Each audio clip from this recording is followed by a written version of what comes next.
यहाँ जी रूलान को अपने ड्राइंग कंपटीशन की थीम बताती है कि मुझे अब वो मिल गई है। शिन पूछती है, मैंने कहा था ना मूड रिफ्रेश करके आओ, तुम्हें आइडिया जरूर मिलेगा। वह आइडिया पूछती है बट जी कुछ भी नहीं बताती। यहाँ शुन सियोन को गिफ्ट देता है, तभी जाशु आकर इन्फॉर्म करता है कि मैं अब रिजाइन करना चाहता हूँ। दोनों शॉक होकर रीजन पूछते हैं। जाशु कहता है, मैं नानबू में जाकर वहाँ सेटल होना चाहता हूँ। सियोन कहती है, अभी तो टाइम है ना जी के ग्रेजुएट होने में। शुन भी सोचने को कहता है। जाशु कहता है, मैंने बहुत सोचा, लेकिन अभी बीते दिन इतना कुछ हुआ है, मुझे लगता है मैंने उसके लिए कुछ भी नहीं किया। उसके पेरेंट्स अपसेट है इस रिलेशनशिप को लेकर, बट वो फिर भी मेरी साइड ले रही है। मैं उसके पेरेंट्स की कंसर्न को सब समझता हूँ, क्योंकि मैं पढ़ा हूँ, सो मुझे ही ये सब सॉल्व करना होगा।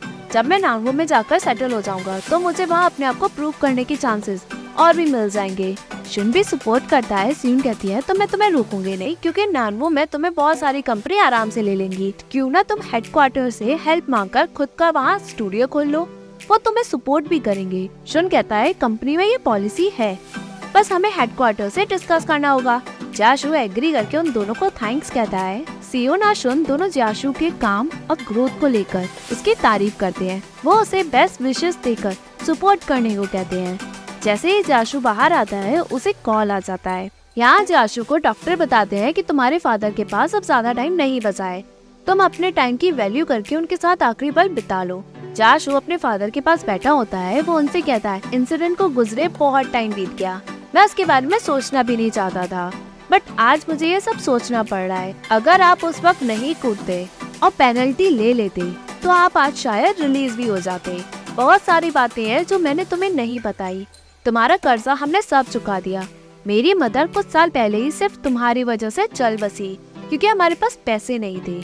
उन्हें पता था कि वो बीमार है, पैसे बचाने के लिए वो हॉस्पिटल भी नहीं गई, लेकिन जब गई तो काफी देर हो चुकी थी। मैं चाहता था तुम उठकर ये सब देखो कि हमारे साथ क्या क्या हुआ। मैं तुम्हें गिल्टी और पेन में देखना चाहता था। अगर तुम उस वक्त नहीं भागते और पनिशमेंट को फेस करते तो शायद आज हमारी जिंदगी कुछ अलग ही होती। बट मैं तुम्हें अब थैंक्स करना चाहता हूँ, क्योंकि तुम्हारी वजह से मैं अब ड्रिंक बिल्कुल नहीं करता और मुझे रिस्पॉन्सिबिलिटी भी समझ आ गई। मैं अच्छा इंसान तो नहीं, पर जिसे मैं प्यार करता हूँ उन्हें तो मैं बचा ही सकता हूँ। काश तुम ये सब देख पाते। अगर तुम ऊपर जाओ तो मॉम से सिंसियरली माफी मांग लेना। डैड आप रेस्ट करो। तभी उसका डैड अपनी उंगली से इशारा करता है। जाशु देखता है डैड अब जा चुके होते हैं। जाशु उनका हाथ पकड़कर रोता है। जैसे ही वो बाहर आता है जी बैठी होती है। वो जाशु को देखकर समझ जाती है कि डैड अब नहीं रहे। वो उसे हग करने के लिए हाथ बढ़ाती है। जाशु उसे हग करके खूब रोता है। जी कहती है, मैं जानती हूँ कि तुम सैड हो। जाशु कहता है, क्या मैं बूढ़ा हो रहा हूँ? मेरे पेरेंट्स अब यहाँ मेरे साथ क्यों नहीं है? वो रोता है। जी उसे संभालती है।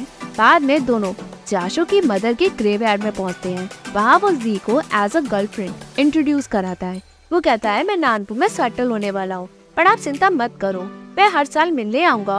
और अब डैड भी नहीं रहे, तुम चिंता मत करो, मैंने उनके लास्ट विशेस भी पूरी कर दी।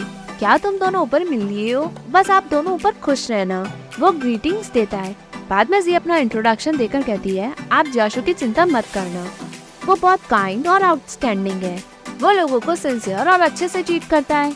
ये पढ़ाई में एक्सीलेंट थे और काम में भी बहुत अच्छे हैं। मेरी फैमिली और सभी के नजरिए के साथ ये बहुत बेटर पर्सन है। बुरा हुआ इनके साथ, पर इन्होंने गिव अप कभी नहीं किया, बल्कि उल्टा और हार्ड वर्क करके सभी कुछ झेला। जाशु रोता है। जी कहती है, आप चिंता मत करो, मैं इनका बहुत अच्छे से ध्यान रखूंगी। मैं मेक श्योर करूंगी कि ये हमेशा हर रोज खुश रहे। मैं प्रॉमिस करती हूँ कि आज के बाद जाशु को कभी कोई बुली नहीं कर पाएगा। फ्यूचर में इनकी फैमिली होगी जो इनसे बहुत प्यार करेगी। हम सभी इन्हें प्यार देंगे, इसलिए ये कभी अकेले नहीं होंगे। जाशु रोता है। जी कहती है, अगर तुम रोगे तो मदर को लगेगा कि मैं तुम्हें बुली कर रही हूँ। जाशु कहता है, धुआं चला गया आंखों में बस इसलिए, बट तुमने मेरी मदर को प्रॉमिस किया है कि तुम मुझे हमेशा प्रोटेक्ट करोगी। जी एग्री करके जाशु को गले लगाती है।